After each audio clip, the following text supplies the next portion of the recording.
देखिए इस क्वेश्चन पे क्या पूछा गया है, the change in enthalpy when 3 mole of liquid benzene transforms to the vapour state. अब देखने में तो ये डेल्टा एच निकालने का क्वेश्चन है, मतलब चेंज इन एंथैल्पी कितना होगा वो आपसे पूछा गया है। But this is not actually delta H related question, this is actually entropy related question. तो पहले मैं आपको थोड़ा कंसेप्शन बता देता हूँ एंट्रोपी के बारे में, उसके बाद हम देखेंगे कि क्यों ये एंट्रोपी रिलेटेड क्वेश्चन है और डेल्टा एच रिलेटेड नहीं है। एंट्रोपी को हम ऐसे लिख सकते हैं, delta S equals to Q reversible by T. ऐसे हम एंट्रोपी को रिप्रेजेंट करते हैं। जो क्यू रिवर्सिबल है that implies the amount of heat involved in a reversible process. अब आपने ये इक्वेशन, बहुत बार होता है एग्जाम हॉल में कोई इक्वेशन को यूज करने के वक्त हमें कंफ्यूजन होता है कि हमने ये इक्वेशन सही लिखा है या फिर गलत लिखा है। उसके लिए आप क्या करोगे, मैं हमेशा बोलता हूं कि left hand side and right hand side का यूनिट आप चेक कर लीजिएगा बार बार करके। जैसे Q reversible by T, right hand side में जो है Q का यूनिट कितना है, Q is nothing but heat, तो हीट का यूनिट क्या होता है, जूल होता है, ठीक है। डिवाइडेड बाय क्या है, डिवाइडेड बाय T यानी कि टेम्परेचर। सो टेम्परेचर का यूनिट क्या होगा, ऑब्वियसली केल्विन होगा। तो राइट हैंड साइड का यूनिट होगा जूल पर केल्विन। तो लेफ्ट हैंड साइड में जो है डेल्टा एस यानी कि change in entropy, delta S मतलब चेंज इन एंट्रोपी, इसका भी यूनिट क्या होगा, ऑब्वियसली इसका भी यूनिट होगा जूल पर केल्विन। तो बहुत बार आपने देखा होगा एंट्रोपी का यूनिट हम यूज करते हैं joule per mole per kelvin. तो मतलब हमने क्या गलत डिराइव किया, नहीं गलत नहीं डिराइव किया। अगर हम मोलर एंट्रोपी बोलेंगे, अगर हम बोलेंगे कि मोलर एंट्रोपी, तो अपने आप एक मोल इनवर्स ऐड हो जाएगा यूनिट के साथ। सो जूल पर केल्विन इसके साथ अगर मोल इनवर्स ऐड हो गया मतलब मोलर एंट्रोपी हो गया। वैसे ही एंथैल्पी, नॉर्मली एंथैल्पी का यूनिट कितना है, एंथैल्पी का यूनिट है जूल। बट बहुत टाइम हम क्या यूज करते हैं, बहुत टाइम हम जूल पर मोल यूज करते हैं, that is nothing but molar enthalpy. वो हो गया आपका मोलर एंथैल्पी का यूनिट। तो ये आपको ध्यान रखना पड़ेगा। तो हम किसके बारे में अभी बात कर रहे थे, एंट्रोपी के बारे में। तो delta S equals to Q reversible by T, ये इक्वेशन आपको ध्यान रखना पड़ेगा। और साथ में क्या ध्यान रखना पड़ेगा, डेल्टा एच यानी कि change in enthalpy is equals to Q P. यहाँ पे क्यू पी भी हीट है, but heat involved in a constant pressure situation, constant pressure situation और कंडीशन। नॉर्मली इस इक्वेशन के साथ एक इसका सिस्टर इक्वेशन है विच इज क्यू वी। इसको हम सिस्टर इक्वेशन क्यों बोलते हैं, क्योंकि दोनों का मीनिंग लगभग सेम है। यहाँ पे डेल्टा यू क्या है, यू डिनोट करता है इंटरनल एनर्जी को, एच जैसे डिनोट करता है एंथैल्पी को, यू डिनोट करता है इंटरनल एनर्जी को, that is equals to Q V. यहाँ पे मीनिंग सेम है कि heat involved in a constant pressure की जगह क्या हो जाएगा, प्रेशर की जगह वॉल्यूम हो जाएगा, इन ए कांस्टेंट वॉल्यूम सिचुएशन। तो जनरली हमको डेल्टा एच काम में ज्यादा आता है, क्योंकि हम जो भी एक्सपेरिमेंट परफॉर्म करते हैं, आप सोच के देखिए, आप लेबोरेटरी में कोई भी एक्सपेरिमेंट अगर परफॉर्म कर रहे हैं तो आपका टेम्परेचर 25 डिग्री सेंटीग्रेड रह सकता है, यानी कि रूम टेम्परेचर थोड़ा सा ज़्यादा रह सकता है, यानी कि 30 डिग्री सेंटीग्रेड। अगर विंटर है तो थोड़ा सा कम रह सकता है, यानी कि 10 से 15 डिग्री सेंटीग्रेड। आप खुद से अगर फर्नेस या और कोई चीज़ यूज़ करो तो टेम्परेचर 100 डिग्री सेंटीग्रेड क्रॉस कर सकता है, या फिर अगर खुद से आप कोई क्रायोजेनिक मिक्सचर यूज़ करो तो टेम्परेचर नेगेटिव पे भी आ सकता है। तो temperature is variable, temperature constant नहीं है। लेकिन नॉर्मली हम जब कोई एक्सपेरिमेंट परफॉर्म करते हैं, हमारा एटमॉस्फेरिक प्रेशर सेम रहता है, दैट इज 1 एटमॉस्फेरिक प्रेशर। इसको कोई भी नहीं छेड़ता, बिकॉज एटमॉस्फेरिक प्रेशर को डिस्टर्ब करना बहुत ही डिफिकल्ट है, and that is why this equation is more authentic. तो हम कहाँ पे थे, एंट्रोपी पे थे। अब इस इक्वेशन को हम कैसे लिख सकते हैं, इसको हम ऐसे लिख सकते हैं, delta S equals to delta H by T. This is a very important equation which is applicable only in the case of transformation of states, ये आप लिख लो, transformation of states at constant temperature and pressure. मतलब जैसे आपके पास ice है, ठीक है, ice का एक क्यूब है, तो वो क्या है, एसेंशियली वाटर है इन द सॉलिड फॉर्म। तो आइडियल कंडीशन में आइस का टेम्परेचर कितना रहता है, 0 डिग्री सेंटीग्रेड या फिर 273 केल्विन। अब हम इसको क्या करेंगे, टेम्परेचर सेम रहेगा, सिर्फ स्टेट चेंज करेंगे, स्टेट को ट्रांसफॉर्म करेंगे, वाटर को लिक्विड में लेके आएंगे, ठीक है। वाटर अभी हमारे पास लिक्विड कंडीशन में ट्रांसफॉर्म हो गया, लेकिन टेम्परेचर तो सेम है, यानी कि 0 डिग्री सेंटीग्रेड या फिर 273 kelvin.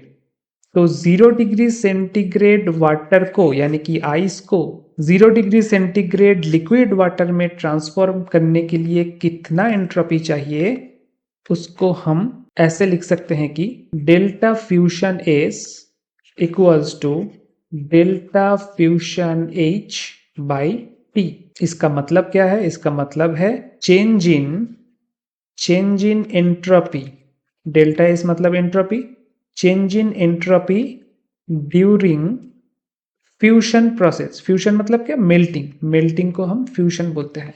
During fusion of water equals to change in enthalpy, delta H मतलब enthalpy, change in enthalpy during fusion divided by 273 kelvin temperature. ये है इसका मतलब। आपको क्लियर हो गया कि ट्रांसफॉर्मेशन के केस में हम एंट्रोपी को कैसे काम में लगाते हैं। क्वेश्चन में क्या पूछा गया है कि चेंज इन एंथैल्पी क्या होगा। क्वेश्चन में आपको सीधा सीधा डेल्टा एच कितना होगा ये पूछा गया है। आपके पास क्या है, 3 मोल बेंजीन है, C6H6 3 मोल है लिक्विड कंडीशन में, ठीक है। लिक्विड कंडीशन में कितने टेम्परेचर में है, 80 डिग्री सेंटीग्रेड टेम्परेचर में है, जो कि बेंजीन का बॉइलिंग पॉइंट है। लेकिन अभी तक वो बॉयल नहीं हुआ है। अब वो अगर बॉयल होता है सेम टेम्परेचर में एंड 1 बार प्रेशर में, यानी कि C6H6 वेपर कंडीशन में आता है। पहले था लिक्विड कंडीशन में, अब ये आ गया वेपर कंडीशन में। तो इस प्रोसेस के लिए डेल्टा एच क्या होगा, यही आपसे पूछा गया है। तो आप क्या करोगे, कैसे इसको अप्रोच कीजिएगा। जो इक्वेशन हमें पता है ट्रांसफॉर्मेशन के लिए, उसी इक्वेशन को हम काम में लगाएंगे। Delta S equals to delta H by T. यहाँ पे बेंजीन पहले लिक्विड स्टेट में था, अभी बेंजीन गया वेपर स्टेट में। पहले था 80 डिग्री सेंटीग्रेड में, अभी भी है 80 डिग्री सेंटीग्रेड में। टोटल प्रोसेस में प्रेशर 1 बार कांस्टेंट है। बट यहाँ पे आप देखो डेल्टा एस वैल्यू गिवन है, नहीं गिवन है। डेल्टा एच वैल्यू गिवन है, नहीं गिवन है। ओनली हमारे पास टेम्परेचर गिवन है, दैट इज 80 प्लस 273 केल्विन, यानी कि 353 केल्विन। बस ये गिवन है और कुछ गिवन नहीं है। तो हम इसको आगे कैसे बढ़ाएंगे, तब हमारे पास आएगा Trouton's rule. This is very important rule. तब हमारे पास आएगा ट्रूटॉन्स रूल। ट्रूटॉन्स रूल हम कब यूज करते हैं, कंडीशन नंबर 1, अगर आपके पास जो लिक्विड है वो लिक्विड है एक non polar liquid. Non polar liquid होना चाहिए आपके पास। नॉन पोलर मतलब जहां पे कोई भी हाइड्रोजन बॉन्ड एग्जिस्ट नहीं करेगा, डज नॉट एग्जिस्ट, कोई भी हाइड्रोजन बॉन्ड एग्जिस्ट नहीं करेगा। दूसरा कंडीशन क्या है ट्रूटॉन्स रूल अप्लाई करने के लिए, कि ये हमेशा वेपराइजेशन के लिए ही एप्लीकेबल होगा। अगर दूसरा कोई कंडीशन आता है जैसा कि मेल्टिंग हो गया या फिर फ्रीजिंग हो गया, उन सब केस में ट्रूटॉन्स रूल एप्लीकेबल नहीं होगा, ओनली वेपराइजेशन के लिए एप्लीकेबल होगा, जो कि यहाँ पे हमारे दिए हुए प्रॉब्लम के केस में अप्लाई होता है। एक तो ये बेंजीन है C6H6, so benzene is non polar, यहाँ पे कोई भी हाइड्रोजन बॉन्डिंग नहीं होता। दूसरा ये जो केस है ये क्या है, वेपराइजेशन वाला केस, लिक्विड से वेपर हो रहा है। तो in this type of case Trouton rule क्या स्टेट करता है, इसका स्टेटमेंट है कि molar entropy of vaporization will be equals to एक कांस्टेंट वैल्यू 10.5 बार। ये बहुत इंपॉर्टेंट है, इसको आप लिख लीजिएगा। 10.5 बार ये होगा मोलर एंट्रोपी। तो इसको नोटेशन से हम कैसे लिख सकते हैं, डेल्टा VAP यानी कि वेपराइजेशन, एंट्रोपी मतलब S। अब मोलर है तो एक M लगेगा यहाँ पे, इक्वल्स टू 10.5 R। R क्या है, यूनिवर्सल गैस कांस्टेंट। सो 10.5 इंटू 8.314, 8.314 का यूनिट कितना है? Joule per mole per kelvin. तो ये कितना आ गया? 87.3 joule per mole per kelvin. ये आपके पास आ गया मोलर एंट्रोपी ऑफ वेपराइजेशन। तो अब आप इक्वेशन में इसको बिठा दो। इक्वेशन क्या था आपके पास? Delta S equals to delta H by T. Delta S का वैल्यू आपको मिल गया 87.3। हमेशा यूनिट लिखिएगा, नहीं तो गलत हो सकता है। यूनिट क्या है इसका?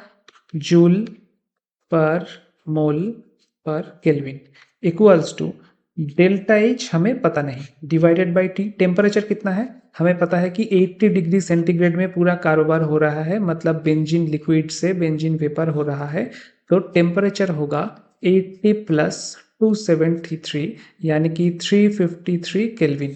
सो यहाँ पे होगा 353 kelvin. So in the next line delta H will be equals to 87.3 into 353। Unit में क्या होगा? यूनिट में बस एक ही चेंज होगा, यहाँ पे जो केल्विन है और यहाँ पे जो केल्विन, ये दोनों आपस में कैंसिल हो जाएगा। तो यूनिट अभी का क्या है? जूल पर मोल। आंसर आएगा आपका 30,816.9 जूल पर मोल। ऑब्वियसली इसको हम किलो जूल में करेंगे। आप ऑप्शंस में देखना, किलो जूल पे दिया गया है आंसर। सो इसको अगर हम किलो जूल पे लिखे तो 30.8 किलो जूल पर मोल। तो डेल्टा वेपराइजेशन एच एम क्यों? क्योंकि यहाँ पे पर मोल है।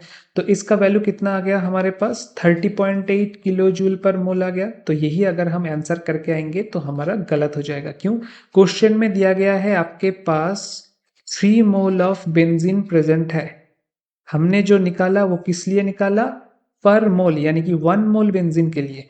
तो हमको इस आंसर को क्या करना होगा? इस आंसर को 30.8 किलो जूल पर मोल, इसको हमें 3 मोल से मल्टीप्लाई करना पड़ेगा। मैंने दोनों तरफ मोल क्यों लिखा? क्योंकि मोल मोल कैंसिल हो जाएगा और आपका आंसर आएगा 92.4 किलो जूल।